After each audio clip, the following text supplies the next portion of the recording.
L.P. Seaton, florist. Leander P. Seaton. After several years of poor health, Leander P. Seaton died at his residence on Center Street in his village on Thursday afternoon last, in the 58th year of his age. Mr. Seaton formerly lived in Oaksville, and his father conducted the hotel there for many years. In 1875, the deceased moved to this village and became proprietor of the Johnson House. After retiring from the hotel, he became a florist, and for many years had the flowers in the spring house and park in charge.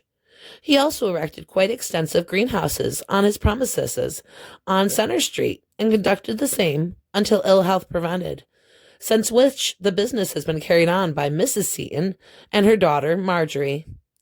Mr. Seaton suffered a slight stroke about 8 years ago, and since that time his health has continued to fail.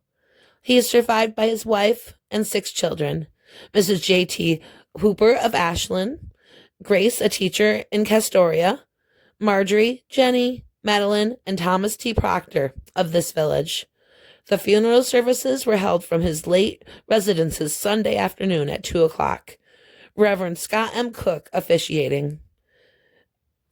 Mr. Seaton had for many years been a faithful member of Canandaigua Hose Company No. 2, and out of respect to his memory, the fire department attended the funeral. And that was his obituary. It doesn't mention it there, but in the 1870 census, Mr. Seaton is listed as a brakeman on the railroad.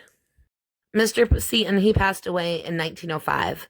His wife didn't pass away until 1925. Mrs. L.P. Seaton.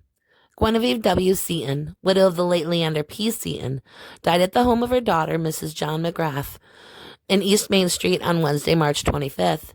The funeral was held on Saturday afternoon in St. John's Episcopal Church, the Reverend Johnson A. Springstead officiating, and where the burial service was also conducted by the Arbutus Chapter Order of the Eastern Star. Interment was made in Lakeview Cemetery. The deceased was born in Hartwick on July 16, 1848, the daughter of Daniel Murdoch Wheeler and Julia Plum Seaton. Shortly after their marriage, Mr. and Mrs. Seaton moved to this village, where they established a florist business, with which the Seaton family was identified here for many years. Mr. Seaton died in 1905, and his widow, with the able assistance of her daughter, Miss B. Marjorie Seaton, and later the assistance of her son, Thomas Proctor Seaton, continued the greenhouse business until recent years, when failing health and advancing age necessitated her retirement. Her obituary goes on to list her surviving family members.